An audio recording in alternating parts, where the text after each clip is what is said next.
جی السلام علیکم، میں رؤف کلاسرو آپ کے سامنے نئے ویلاگ کے ساتھ حاضر ہوں۔ پاکستان میں بالکل پچھلے آپ دیکھیں 48 آورز میں دیکھیں تو بہت ساری یہاں پہ ڈیولپمنٹس ہوئی ہیں اور بڑی انتہائی پولیٹیکلی طور پر اس میں کچھ لوگوں کو فائدہ ہو رہا ہے، کچھ کو نقصان ہو رہا ہے۔ یہ سارا آپ اس میں جانتے ہیں۔ عمران خان صاحب کے لیے یہ بڑی اچھی خبر ہوگی، ان کے حامیوں کے لیے جو اس میں یہ لیکس ہیں، یہ جو پرائم منسٹر آفس سے جو گفتگو بہر سامنے آ رہی ہے اور جس طرح کے آڈیو لیکس ہوئے، تو ڈیفینیٹلی عمران خان صاحب ہیں، ان کی پارٹی جو ہے ان کو ایج فیل ہو رہا ہے، ان کا بیانیہ جو ہے وہ مزید اسٹرانگ ہو رہا ہے کہ یہ دیکھیں کہ پرائم منسٹر ہاؤس میں بیٹھ کر کیا کیا وارداتیں کی جا رہی ہیں، کیا کیا ایشوز ہیں، اور پھر بھی وہ شریف یہ خاندان جو ہے مریم نواز صاحبہ کی جو بات چیت آ رہی تھی ان کے داماد کے حوالے سے کہ دیکھیں وہیں پہ بیٹھ کر ابھی بھی وہیں سے شروع کیا انہوں نے اپنے پروفٹ، اپنی امپورٹ ایکسپورٹ، بلکہ امپورٹ کا جو بزنس ہے وہ جہاں پر یہ چھوڑ کر گئے تھے، لہٰذا وہ ایک ان کو بیانیہ ملا ہے بڑا انتہائی اسٹرانگ قسم کے۔ بلکہ جب سے رانا ثناء اللہ صاحب نے یہ کہا ہے نا کہ ان لیگ سے تو ثابت ہوتا ہے کہ یہ شہباز شریف صاحب کی جو گورننس ہے وہ بہت بہتر ہے، کہ انہوں نے 2-3 مواقعوں پہ اسپیشلی مریم نواز صاحبہ کے حوالے سے تو انہوں نے یہی بات کی کہ جناب کہ دیکھ لیں ان کو میں سمجھا دوں گا بلا کر۔ مطلب یہ ہے کہ شہباز شریف صاحب جو ہیں اپنے خاندان کے، اپنی بھتیجی کے داماد جو ہیں آگے ان کے لیے بھی غلط کام کرنے کو تیار نہیں ہے، وہ یہ ٹوسٹ دے رہے ہیں جو انہوں نے ٹوسٹ کیا ہے اس کو، کیونکہ اس کے علاوہ ان کے پاس میرا خیال چارہ کوئی نہیں ہے، کیا نیا نیریٹو لے کر آئیں۔ اور ساتھ میں کچھ لوگ یہ بھی کہہ رہے ہیں کہ جناب کہ کہیں پہ وہی تو آڈیو لیکس نہیں ہو رہی جو اس میں شہباز شریف صاحب کو اچھا پیش کر رہی ہیں، اور نواز شریف صاحب ہوں یا ان کی فیملی جو ہو، مفتاح صاحب ان کمپنی جو ہیں ان کو برا بنا کے پیش کیا جا رہا ہے، اور وہی والی بات کہ ان کا امیج جو ہے بہتر کیا جا رہا ہے کہ شہباز شریف صاحب اس دفعہ وہ مختلف مینڈیٹ کے ساتھ ہیں، مختلف مائنڈ سیٹ کے ساتھ ہیں اور وہ غلط کام کرنے کو تیار نہیں ہے۔ بہرحال انٹرنل فائٹ تو چلتی رہتی ہے، آپ کو پتہ ہے دونوں اس میں خاندانوں میں جو اوپن بھی ہو جاتی، کبھی سامنے بھی آ جاتی۔ ڈیفینیٹلی مریم نواز صاحب گفتگو سن کر وہ خوش نہیں ہوں گی کہ ان کے داماد کے حوالے سے جو انہوں نے کہا کہ انہوں نے شہباز شریف صاحب نے کہ میں ان کو بلا کر سمجھا دوں گا، ادروائز ہمارے لیے یہ مسئلہ بن جائے گا۔ چلیں ایک تو اس کے بعد بھی ہم نے دیکھا ہے کہ جو آڈیوز آ رہی ہیں اور بہت ساری حکومت جو ہے وہ خوف زدہ بھی ہے اور ہونا بنتا بھی ہے۔ اسی کرائسس کے دوران ہی کہ جب یہاں پہ عمران خان صاحب بڑا اسٹرانگ پاورفل بیانہ بنا کے چل رہے ہیں، تو یہ خبر ہے کہ مفتاح اسماعیل صاحب جو انہوں نے لندن میں نواز شریف صاحب کو اپنا استعفیٰ پیش کر دیا ہے وربل طور پر، اور واپس آ کے وہ اپنا جو ان کے ساتھ جہاز میں آ رہے ہیں ان کے ساتھ شہباز شریف صاحب کے ساتھ، تو وہ آ کر یہاں پہ فارمی طور پر ریزائن کریں گے، اور انہی کے ساتھ جو نئے پاکستان کے فارن منسٹر ہیں وہ بھی آ رہے ہیں، وہ ہیں اسحاق ڈار صاحب۔ اور یہ خبر بھی یقیناً ایک ایکسپیکٹڈ تھی، میں کہوں گا کہ بڑے دنوں سے اسحاق ڈار صاحب میں پہلے دن سے مفتاح اسماعیل صاحب کے وزیر خزانہ بننے پہ وہ راضی نہیں تھے، خوش نہیں تھے، انہوں نے کھلے عام تنقید بھی کی، ان کی پالیسیز کو بھی انہوں نے ڈفر کیا، بلکہ مفتاح اسماعیل صاحب نے خود یہ بات مانی کہ ہاں جی کہ میری اور ڈار صاحب کی پالیسیز میں یا سوچ میں بڑا فرق ہے، تو ان کو آخر موقع مل گیا ہے ان کو ڈار صاحب کو کہ واپس آئیں اور اپنی مرضی کا 1 سال جو ان کے پاس بچ گیا ہے وہ اکانومی کو اپنے تئیں ان کے دعوے مطابق ٹرن اراؤنڈ کرنے کی وہ کوشش کریں۔ یہ میرا خیال ہے ان کا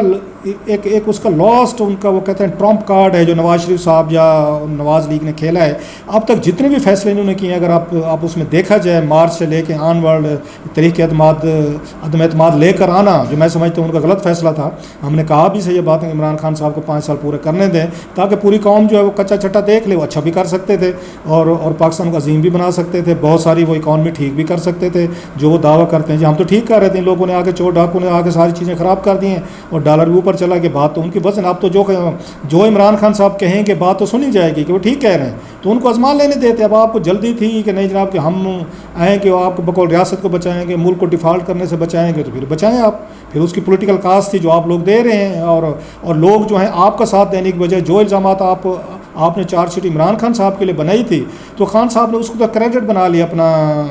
ایک اور عوام نے ان کے کریڈٹ کو بائی کیا ہے۔ اب سوال یہ ہے کہ کیا اسحاق ڈار صاحب جو آ رہے ہیں کیا نیا کریں گے، کیا مختلف کریں گے، اور واقعی جو اتنا بڑا جوا کھیلا ہے نواز لیگ نے وہ اس پہ پورا اتریں گے؟ جوا میں اس سینس میں کہہ رہا ہوں کہ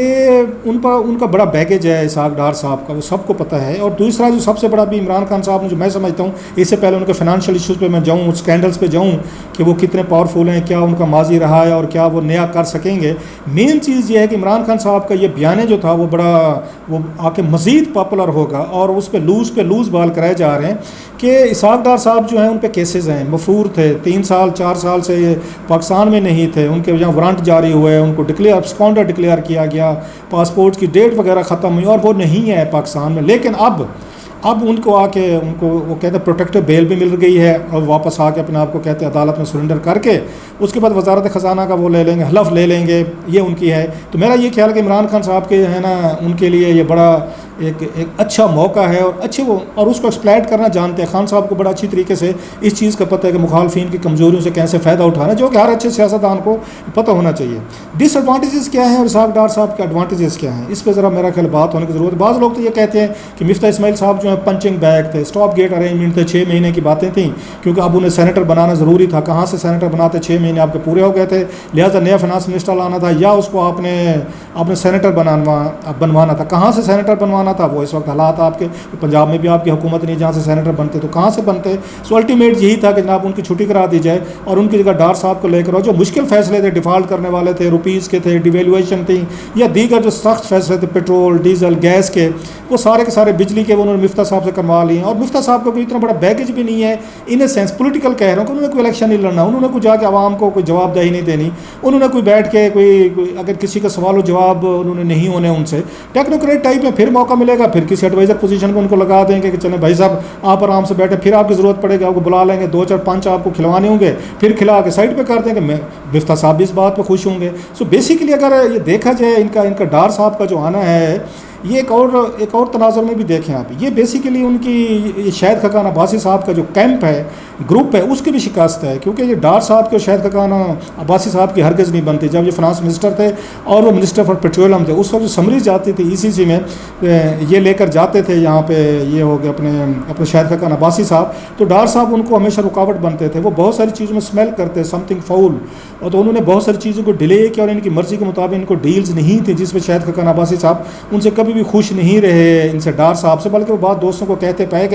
کہ اگر مجھے دوبارہ موقع ملا, مجھے وزیر اعظم کی آفر ہے, تو میں کہوں گا مجھے وزیر اعظم نہ بنائیں, مجھے فائنانس منسٹر بنا دیں, اور وہ بھی میں ECC کو چیئر کروں گا. سارے آپ کو پتہ ہے جو سب سے بڑی وارداتیں ہوتے ہیں, کارنامے ہوتے ہیں, وہ ECC میں ہوتے ہیں, کیبنٹ میں کچھ بھی نہیں ہوتا. سو ان کی بڑی خواہش تھی. تو آپ کی دفعہ یہ چاہتے تھے شاہد خاقان عباسی صاحب کہ آپ حکومت نہ لیں, وہ اس حق میں نہیں تھے کہ ہمیں حکومت لینی چاہیے. سو وہ اس لیے وزیر بھی نہیں بنے, ان کو آفر بھی کی گئی تھی. اپنے بدلے میں انہوں نے مفتاح اسماعیل صاحب کو لگوا لیا کہ ان کو فائنانس منسٹر بنوا دیں. تو آئی میں بھی مفتاح صاحب اور انہوں نے بہت سارے کارنامے جو ہیں مشترکہ کیے ہوئے ہیں, انہوں نے LNG کے حوالے سے, وہ بڑی لمبی کہانی, آپ کو میں بہت سارے چیزوں کا پتہ ہے. سو مفتاح صاحب ان کے قریبی ہیں شاہد خاقان عباسی صاحب کے. اور یہ شاہد خاقان عباسی صاحب یہ کیمپ جو ہے یہ دور ہوا ہے, کیونکہ ڈار صاحب, نواز شریف صاحب اور مریم نواز صاحبہ جو ہیں وہ یہی چاہتے تھے ارینجمنٹ کہ ڈار صاحب آئیں اور واپس آ کے اکانومی کو ٹیک اوور کریں. سو شاہد خاقان عباسی صاحب کے اس حوالے سے تو ان کو پیچھے ہٹنا پڑا ہے, ان کو شکست ہونی پڑی. اب ہوتے ہیں اس پہ اسحاق ڈار صاحب پہ, وہ کیا نیا کام کر سکیں. ایک تو ڈار صاحب پہ اپنے ان پہ اسکینڈلز ہیں, آپ کو پتہ ہے. جو سب سے بڑا تھا حدیبیہ پیپر مل والا تھا, جس میں منی لانڈرنگ اس میں شامل تھی.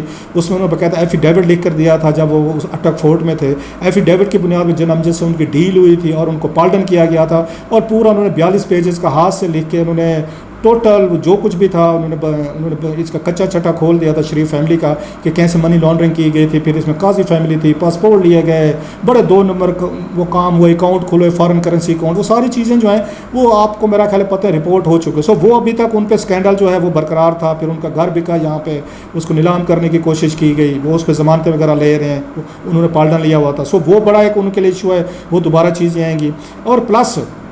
جو مین چیز ہے کہ ڈار صاحب جب خود اس میں تھے, وہ فائنانس منسٹر تھے, تو کیا ان کے اپنے دور میں اکانومی کی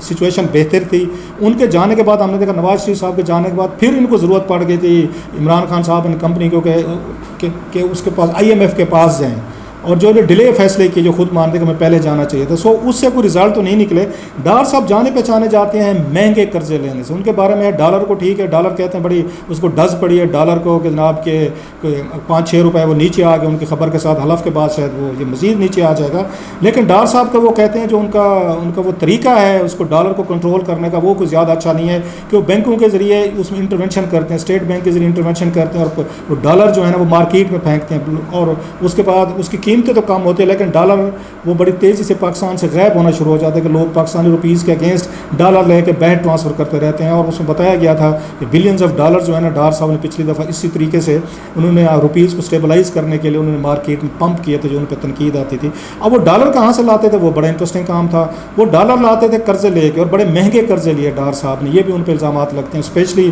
آپ کو یاد ہوگا جو انہوں نے آ کے یہ انہوں نے یورو بانڈ لیے تھے, اس میں 2014 میں میرا خیال لیے تھے, 8.25% پہ لیے تھے, دنیا کی مہنگے ترین لیے گئے تھے, اور اس پہ سب لوگوں نے تنقید کی, دنیا میں کوئی نہیں لے رہا تھا, پاکستان میں ڈار صاحب نے لے لیے تھے. سو ان پہ یہ بھی تنقید آتی ہے. پھر موٹر وے گروی رکھنے والی چیزیں, ریڈیو پاکستان,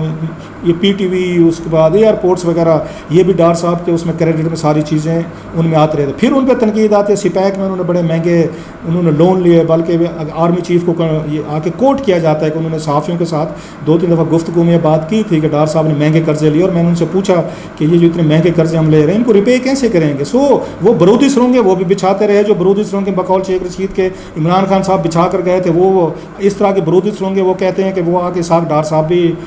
آ کے بچھا کر گئے تھے, جس کی وجہ سے آج آپ کو قرضوں کی قسطیں دینے میں آپ کو مسئلے ہو رہے ہیں. سو یہ ان کا میکنزم ہے, یہ ان کی فلاسفی ہے, مہنگے قرضے لو. مثلا بعض لوگ اس پہ بڑا اعتراض کرتے ہیں کہ آپ نے اس میں $2.5 ارب کا قرضہ لے لیا تھا, اس کا یہ میٹرو ٹرین جو لی تھی آپ نے لاہور میں آپ نے بنائی تھی, اتنا مہنگا, ایک شہر کے 26 کلومیٹر کے لیے $2.5 ارب آپ نے وہاں خرچ کیے, جس کی وجہ سے آپ کے قرضوں کے بوجھ میں بھی اضافہ ہوا. سو ڈار صاحب میرا خیال ایک اور پنچنگ بیگ ہوں گے اب یہ, لیکن اس کے علاوہ یہ شریف فیملی کے پاس کوئی میرا خیال حل نہیں تھا, جوا نہیں تھا. لاسٹ وہ کہتے ہیں ڈو اور ڈائی والا کام تھا کہ ٹھیک ہے جی ڈوبنا بھی ہے, انہوں نے یہ سوچا شاید کہ ڈوبنا تو ہے, آلریڈی ہمارے پولیٹیکل کاسٹ بہت بڑھ گئے, الیکشن ہم ہار رہے ہیں, تو کیوں نہ ڈار صاحب کو آزمایا جائے. شاید یہ کہ اپنے ہیٹ میں سے کبوتر نکالیں اور ساری کی ساری اکانومی ٹھیک کر دیں, ملک ٹھیک کر دیں, ڈالر کو نیچے لے کر آئیں. اگر ڈالر نیچے آ جاتا ہے 200 سے نیچے تو ڈیفینیٹلی ڈار صاحب اس کو اپنی وہ سمجھیں گے. سو بہت سارے چیلنجز ہیں ڈار صاحب کے لیے, اسکینڈلز ہیں, سٹوریز ہیں. عمران خان صاحب اس پہ ڈیفینیٹلی ان کو بہت بڑی لوز بالز ملی ہیں, وہ ہٹ کریں گے, چھکے ماریں گے, اس کا دفاع کریں گے. دفاع ایک ہی چیز سے ہو سکتا ہے, وہ پرفارمنس ہے. اگر پرفارمنس کے ساتھ ساتھ اگر یہ چلتے رہے, اگر یہاں پہ اسکینڈلز بھی چلتے رہے, اور جس طرح کی وہ خبریں آ رہی تھیں, لیکس آ رہی تھی, شریف خاندان اسی طریقے سے پیسے بنانے کے چکر میں بھی رہا, تو پھر تو میرا خیال عمران خان صاحب آلریڈی اپنی پاپولیرٹی کی پیک پہ ہیں, مزید جائیں گے. بہرحال دیکھتے ہیں آنے والے دنوں میں اسحاق ڈار صاحب کیا ایسا چمتکار کرتے ہیں کہ جناب ان کو لانے کا فیصلہ جو ہے, ٹائم بڑا کم ہے ان کے پاس, ہے مس ہے, زیادہ ٹائم نہیں ہے, میکسیمم ان کے پاس 2-3 مہینے ہوں گے کہ انہیں پرفارم کر کے دکھانا ہوگا. اگر نہیں کر سکیں گے تو پھر میرا خیال شریف فیملی اور ان کی پالیٹکس آلریڈی بہت سارے اس مسائل کا شکار ہے, وہ آ کے مزید مسائل میں گھرے گی. بہرحال میرا خیال ڈار صاحب کے آنے سے very interesting times are coming. Imran Khan صاحب بھی اپنا میدان جو انہوں نے وہ کہتے ہیں گولہ برود تیار کر لیا ہے, دیکھتے ہیں وہ اس کا کیسے استعمال کرتے ہیں. تو شریف فیملی بھی آخری جوا کھیل رہی ہے اپنی پالیٹکس کا, اس کا کیا نتیجہ نکلتے ہیں, لیٹس ویٹ اینڈ سی.